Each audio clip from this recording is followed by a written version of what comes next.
കഴിഞ്ഞ ദിവസം പുറത്തു വന്ന കുറച്ച് വാർത്തകൾ, വളരെ സീരിയസ് ആയ കുറച്ച് ഗൗരവമേറിയ ഒരു കേസ്, ഈ യൂത്ത് കോൺഗ്രസ് അധ്യക്ഷനായ രാഹുൽ മാങ്കൂട്ടത്തിന്റെ കേസ്. ഇന്നലെ നമുക്ക് സത്യത്തിൽ റീൽസ് ഓപ്പൺ ചെയ്യാൻ പോലും പറ്റില്ലായിരുന്നു. എല്ലാ മാധ്യമങ്ങളും ഇതിനെപ്പറ്റി തന്നെ ഡിസ്കസ് ചെയ്യുന്നു.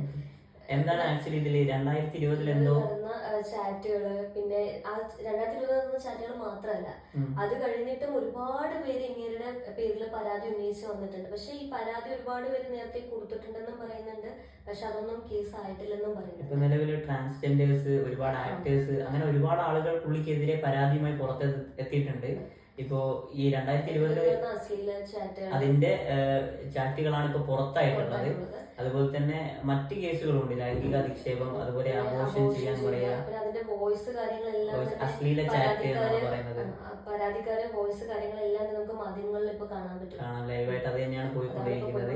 അപ്പോ ഓൾറെഡി അദ്ദേഹം ഇപ്പോ യൂത്ത് കോൺഗ്രസ് അധ്യക്ഷൻ സ്ഥാനമാണ് ഇപ്പൊ രാജിവെച്ചിട്ടുള്ളത്. പക്ഷെ എം എൽ എ സ്ഥാനം രാജിവെച്ചിട്ടില്ല. പക്ഷെ ഇത്തരത്തിൽ ഈ പറഞ്ഞതും അതുപോലുള്ള ക്യാരക്ടേഴ്സ് ഒക്കെ അയാൾ പുറത്തെടുത്തിട്ടുള്ള ഒരാളാണെങ്കിൽ MLA സ്ഥാനത്തിന് അയാൾ അർഹനല്ല.